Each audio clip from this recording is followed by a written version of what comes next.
നമസ്കാരം.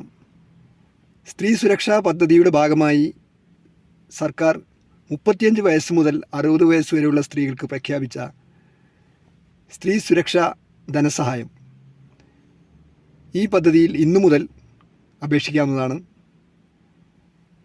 സാമൂഹ്യ ക്ഷേമ പദ്ധതിയുടെ ഗുണഭോക്താവല്ലാത്ത, മറ്റു പെൻഷനുകൾ വാങ്ങിക്കാത്ത 35 വയസ്സ് മുതൽ 60 വയസ്സ് വരെയുള്ള പാവപ്പെട്ട സ്ത്രീകൾക്കാണ് ഈ പദ്ധതിക്കായി അപേക്ഷിക്കാൻ സാധിക്കുക.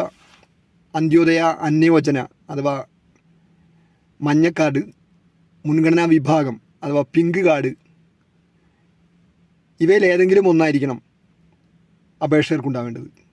പ്രായം തെളിയിക്കാൻ ആവശ്യമായിട്ടുള്ള ജനന സർട്ടിഫിക്കറ്റ്, അതല്ലെങ്കിൽ driving licence, school certificate, passport, ഇവയിൽ ഏതെങ്കിലും ഒന്ന് സമർപ്പിക്കാവുന്നതാണ്. ഒപ്പം bank account, IFSC code, Aadhaar വിവരങ്ങൾ, സ്വയം സാക്ഷ്യപ്പെടുത്തിയ സാക്ഷ്യപത്രം തുടങ്ങിയവയും സമർപ്പിക്കേണ്ടതാണ്.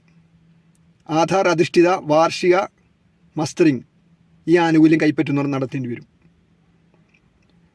സാമൂഹ്യ ക്ഷേമ പദ്ധതിയുടെ ഭാഗമായി സർക്കാർ നടപ്പിലാക്കുന്ന ഈ പദ്ധതി സമർപ്പിക്കേണ്ടത് KSMART.LSG.Kerala.gov.in എന്ന വെബ്സൈറ്റ് വഴിയോ അതല്ലെങ്കിൽ അക്ഷയ കേന്ദ്രങ്ങൾ വഴിയോ ആണ് ഈ പദ്ധതിക്കായി സമർപ്പിക്കേണ്ടത്. തദ്ദേശ സ്ഥാപനങ്ങളിലെ സെക്രട്ടറിമാർക്കാണ് അപേക്ഷ സമർപ്പിക്കേണ്ടത്. അപ്പോൾ ഇന്നു മുതൽ അപേക്ഷ സ്വീകരിച്ചു തുടങ്ങുമെന്നാണ് സർക്കാർ അറിയിച്ചിട്ടുള്ളത്. 1000 രൂപ വീതം ലഭിക്കുന്ന ഈ ധനസഹായം കേരളത്തിലെ പാവപ്പെട്ട 31.34 ലക്ഷം സ്ത്രീകൾക്ക് ഇതിൻ്റെ ഗുണഫലം ലഭിക്കും. 62 ലക്ഷം പേർക്ക് സർക്കാർ എല്ലാ മാസവും മുടങ്ങാതെ നൽകുന്ന ക്ഷേമ പെൻഷന് പുറമെയാണ് ഈ പദ്ധതി.